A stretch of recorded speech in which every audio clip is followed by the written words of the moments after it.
Hello friends, steno academy में आपका स्वागत है। आज हम कैलाश चंद्रा की वॉल्यूम 11 से ट्रांसक्रिप्शन नंबर 224 करेंगे, जिसकी स्पीड होगी 120 वर्ड पर मिनट। सो मैं डिक्टेशन दे रहा हूँ, get ready, start. Sir, I do not look upon our plan as an over ambitious one. One has to remember while considering it that our population is increasing faster than our means of production. We have to meet the challenge of this growing population. Undoubtedly, birth control is important, but it is not easy to carry out propaganda for birth control in a population of illiterate people and superstition-ridden people. Then, sir, unless we plan boldly, we shall not be able to provide employment for our people. We have to bear in mind that it is essential to provide employment for our increasing population. Even with the plan carried out, the unemployment figure will stand high, and the question to be considered is whether more attention should not be placed upon our small scale and medium sized industries. Is it not possible for us to ensure that all sections of the population get the benefit of the plan? After 10 successful plans, a few industrialists, despite our heavy taxation, own nearly 75% of the total capital of our public companies. Banking facilities for the common man are few, and even banks favor large business houses because they have more guarantees to give than the small people. We have a large landless population, and large numbers depend upon it for support. What we need, therefore, to plan successfully is greater cohesion, greater emotional integration, and greater national unity among ourselves. We are wasting time over quarrels that do not touch the common man. Both the government and the opposition parties have responsibilities towards the mass of our people. Is it not possible for all of us, regardless of party labels, to cooperate fully in all those tasks that make for the welfare of the common man? Can we not forget petty party, sectional, communal, and group differences?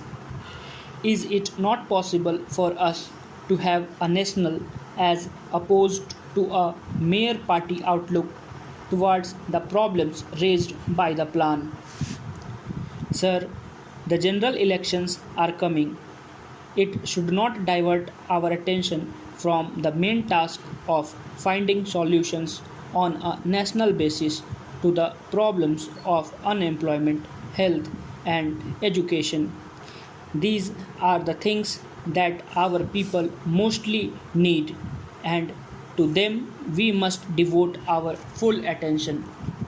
The second thing that I would like to emphasize is that though our national income has increased by 42%, we do not exactly know how it has been distributed. It is not enough to say that the per capita income has increased. The right question that has to be answered by us is whether it has increased in terms of real income. For that, we have to see whether the price level has kept pace with the wage level.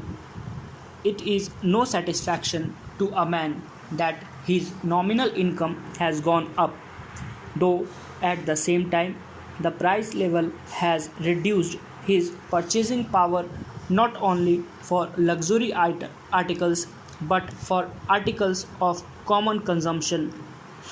Concessions have been made to industrialists.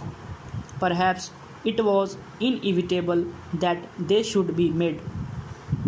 We had to provide incentives for capital formation, but the budget even after the reliefs given, which I gratefully acknowledge, will, I apprehend, increase the burden of the common man.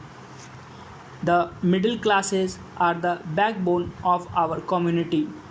There is dissatisfaction amongst them because of the rising prices. It is essential that in a mixed economy such as ours, the state should evolve a machinery of adequate price control.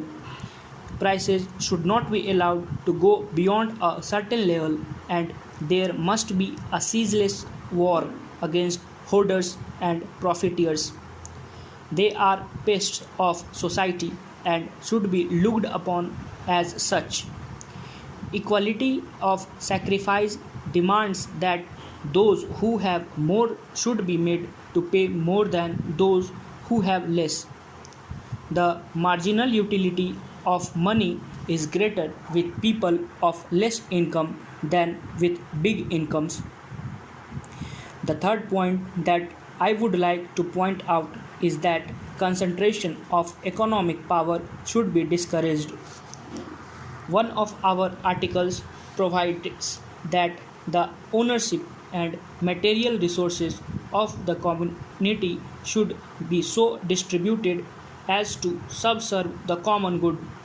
Another article provides that there should be suitable legislation for a living wage, fair conditions of work, decent amount of standard of life, social and cultural activities, and full enjoyment and leisure, as also for the promotion of cottage industries on an individual and cooperative basis in rural areas.